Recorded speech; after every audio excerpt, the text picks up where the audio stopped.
Bismillah ar-Rahman ar-Rahim. Alhamdulillah wa salatu wa salam ala Rasulullah. We continue reading from Imam Al-Ghazali's Jawahir al-Quran, the Juz of the Quran. We have reached Surah Al-Qiyamah. And Imam Al-Ghazali chose 4 verses, the very last 4 verses of the surah.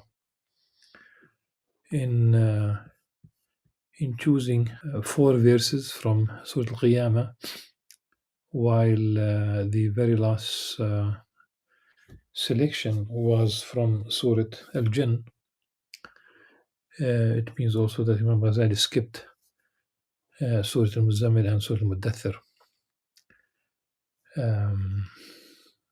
Not that there aren't Jews, if you will. I would only share from Surah Al-Muddathir 1 verse only, and we'll just go back to Surah Al-Qiyamah, which really is about the day of resurrection, the day of judgment. The verse from Surah Al-Muddathir is كل نفس بما كسبت رهينة. Every soul is held responsible for what it has acquired, for what has been done. So it's not responsible for others in the sense of, let's say, predecessors. No one is responsible for his or her predecessors. It'll be unfair. Even in this world, there are regimes that are still, and they are developing, and they are increasing their punishment of whole families for what a member of the family does. This is not about right or wrong. This is about the punishment to extended family members. And at stake here is the fall. I'm talking about the Adam and Eve's fall from the garden, if you will. Not that there's a fall as if we talk about descending from a different realm, falling from grace, falling. But the problem is that this concept of original sin would entail passing this original sin into every child of Adam and Eve. And from Islamic perspective, why should you have such a responsibility? And only you are held responsible for what you do. Now, if you create something evil, you will be as much responsible for all those, like you would accumulate bad deeds for every time your invention or your thought or your ideas or whatever you advance, not only in this life, during your own life, but also after your death, as long as your evil establishment, evil invention, evil ideas continue to spread. I thought this is important to share. This is verse 38 of Surah Al-Muddathir, which is number 74 in the Quran. Surah Al-Qiyamah, it begins with an oath that Allah subhanahu wa ta'ala takes, and only Allah subhanahu wa ta'ala, we said this before, can take an oath with any part of his creation. If we take an oath, we can only take an oath with the name of Allah subhanahu wa ta'ala, but at the same time, it should not be a casual thing. Only if you have to. Uh, there's a prohibition about abusing this issue, the name of Allah subhanahu wa ta'ala should be mentioned always with a glorification, utmost respect. There's a statement attributed to Imam Shafi'i rahimahullah. He said, ما حلفت بالله لا كاذبا ولا صادقا قط. I have never taken oath, neither in truth nor in falsehood, out of respect for the name of Allah subhanahu wa ta'ala. Now, the grammatical form, of course, لا أقسم بيوم القيامة. I do, straightforward in English, the translation would say, I do swear by the day of judgment, while in Arabic, literally it says, I do not swear with the day of judgment, the day of resurrection, which means in this case, I do swear, as the translation. It will be difficult to translate the negation and then speak about that it is confirmation. There's another negation which is also a confirmation. وَلَا أُقْسِمُ بِالنَّفْسِ اللَّوَّامَةِ, and I do swear by the self-reproaching soul, the the lamentation, if you will, the soul that regrets, and regretting. We have two things. Usually, if we say regret, we tend to think about regretting only negative things. Here, lawama,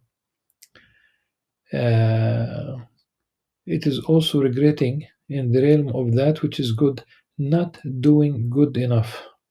You have a chance.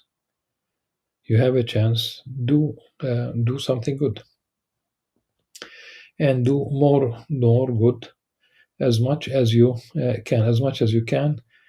And this is not about choosing the minimum.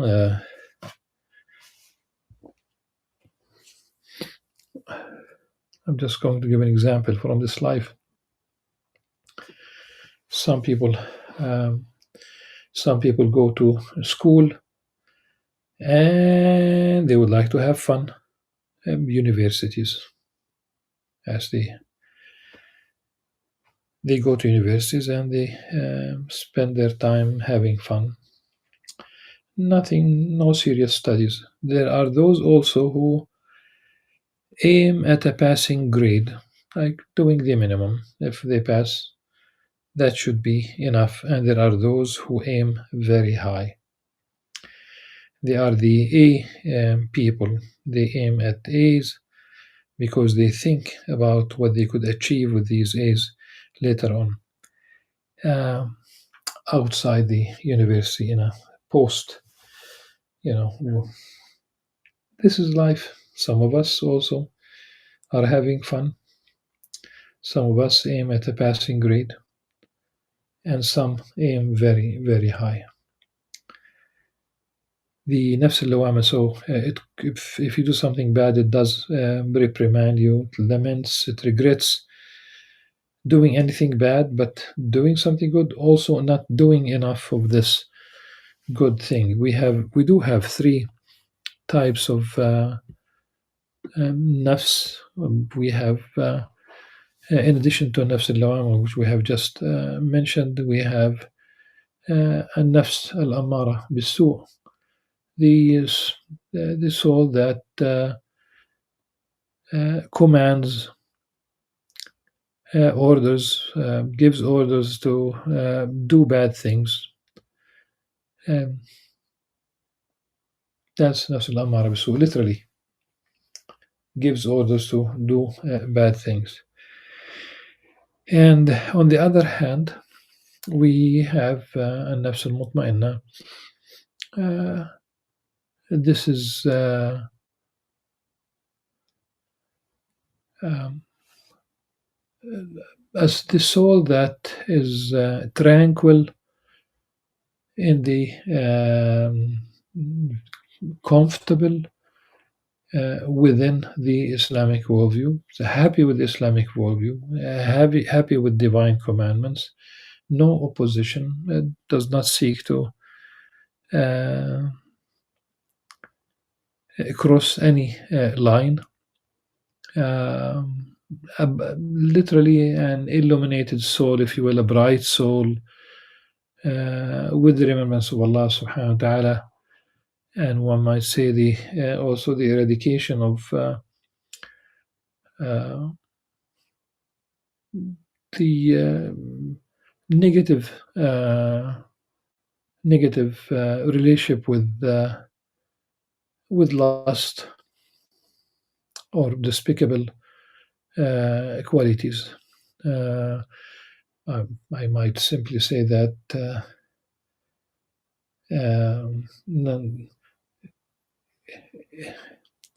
it does thrive in the realm of adab. That's where the the طمأنينة. This is why it is named مطمئنة.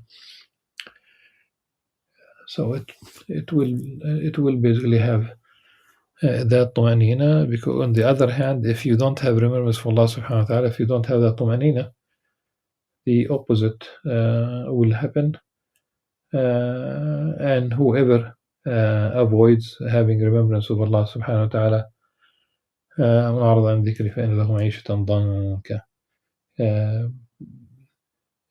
he or she, of course, you avoid the remembrance of Allah subhanahu wa ta'ala, and your life will be difficult, miserable. People might have psychological issues because of that, and I think that ultimately psychology will support such a position within Azjal. Not that it needs support, but for the sake of people, saving people really, in terms of the hereafter. The fact that we do have, it does mention the Day of Judgment, and this soul that laments, that regrets, to correct one's behavior to be on the straight path as much as possible. Now the answer to the oath, both oaths really, do people think we cannot reassemble their bones? We don't resurrect their bones. We will not gather their bones. We will not bring them to life again. أيحسب الإنسان أن لن نجمع عظامه. This is very important to remember. And everything in the universe is by design. No divine, of course, to speak about the divine order of the universe. And this is why, since everything is by design, nothing is by chance, nothing comes of itself.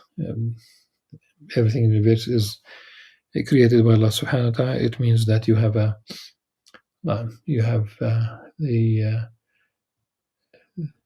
your DNA is preserved. It doesn't make much difference really. Even if someone is burned to ashes, cremated after her death. Um, the genetic map, if you will, is preserved. You will be resurrected, as it has been the case that a Chinese leader died in the early 90s, and he was cremated, and his wife and daughter flew in a special airplane that has a window, and it's that they can open in the floor of the airplane, and they spread the ashes over the ocean. And the only thing that I said at the time, while I was watching the this event, I said one word in Arabic: لا يجمعنك. لا يجمعنك. أيحسب الإنسان أن لن نجمع عظامه. نجمع. لا يجمعنك. He will reassemble you. He will resurrect you. He will basically and you'll be held responsible. Not only you will be reassembled, you will be resurrected. Indeed, Allah subhanahu wa ta'ala is capable of restoring even their very fingertips. That's one way of understanding. بلى قادر على أن نسوي بنانه. There's also the idea that we have the meaning here is also entails having different finger prints, and this is an amazing thing. Think about it. We have 8 billion people today. They say that we will have 10 billion who will be living in 2050. Wallahu alam, and they say that it will stop, like it will not increase. Think about all the other billions who existed, and each one of them, of those human beings, has a different finger print. That's the meaning, when it speaks about preserving or resurrecting or restoring the fingertips. It's about the fingerprint. Allah subhanahu wa ta'ala alam. And this is a miracle, really, a sign. How could we evolve into having these billions upon billions of fingerprints? Subhanallah. Even identical twins, they will have some differences. Still, people want to deny what is yet to come. Not only in a state of denial, ليفجر, of course, denial, rebel, still do something bad. They question, of course, it's mockingly, it's that they are not serious, really. When is the day of judgment? It could be, this question could be asked in different forms. But when the sight is stunned and the moon is dimmed and the sun and the moon are brought together, on that day, the day of judgment, one will cry, where is the escape? Oh, there is no escape. There is no refuge. On that day, all will end up before your Lord. Then you will be informed of what you have done.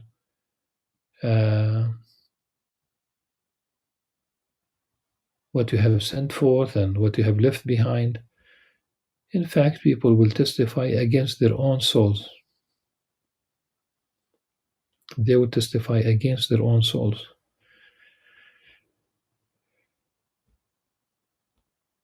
Now, just a little, commenting on when the moon is dimmed and the sun and the moon are brought together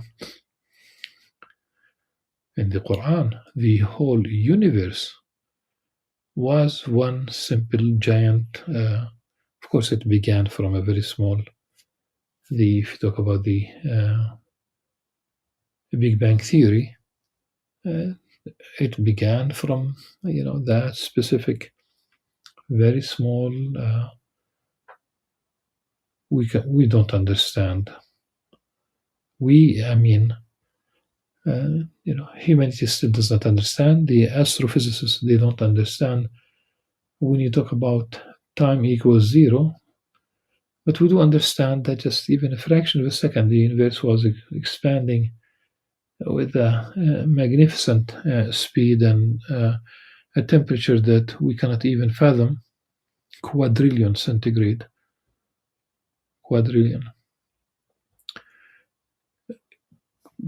And the universe was كانت رتقا, one, it was not separated, and then they were separated into what you see, and still there is activity in the universe. When the sun and the moon are brought together, it means that we talk about the end of the universe that we know, and something else will come into existence. يوم تبدل الأرض غير الأرض والسماوات. The day when the earth will be changed, and also the heavens. And when we are resurrected, and will be joined with our souls, the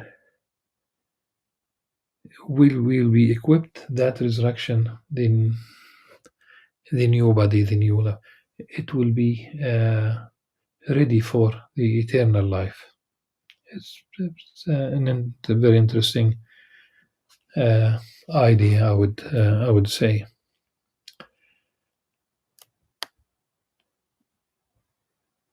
So, despite all the excuses that people could come up with, people will still testify against their, themselves, literally. This is why one could address himself in this life before you talk to yourself. It does mean that you are crazy. Why you are doing this? Why you are doing that?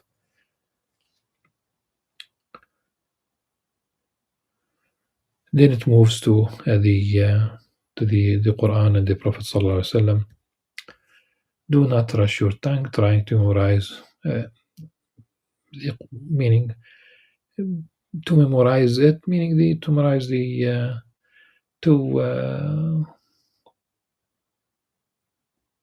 the Quran, of course, revelation. And the Prophet sallallahu alaihi wasallam used to at the beginning he would hasten to repeat what Sayyidina Gabriel, the archangel, would convey to him in terms of revelation, in terms of the Quran. So don't worry, addressing the Prophet ﷺ, it is upon us to make you memorize and recite it. So if we do, so once we have recited the revelation, meaning through the archangel Gabriel, follow its recitation closely, then it surely be upon us to make it clear to you, understanding the message. But no, in fact, you love this fleeting world. Now the narrative shifts to people, the non-believers, and neglect the hereafter. On that day, some faces will be bright, looking at their Lord, and other faces will be gloomy, anticipating something devastating to befall them. You would know. you would know. You would, I don't think you'll be surprised at all because you know what you have done, uh, and whether what you have done is forgivable or not. The only thing that is not forgivable in Islam is associating anything or anyone with Allah subhanahu wa ta'ala. But know, beware of the day when the soul reaches the collarbone as it leaves, uh, and it will be asked then, is there any healer who can save this life, the life of this person who is dying? But no, the dying person realizes that it is their time to depart. That this time it's not really a swollen toe, infected toe. This time it's not really something that a relief could happen because you could uh, extract remove a tooth, for example. They would know that it's time to depart, and then their feet are tied together. Here the translation would mention that the feet, more of the putting a leg on top of the other, they could be tied together later on, but this is an indication of death and whatever is going to ensue. On that day, they will be driven to your Lord alone. The denier neither believed nor prayed. So the problem here, I think,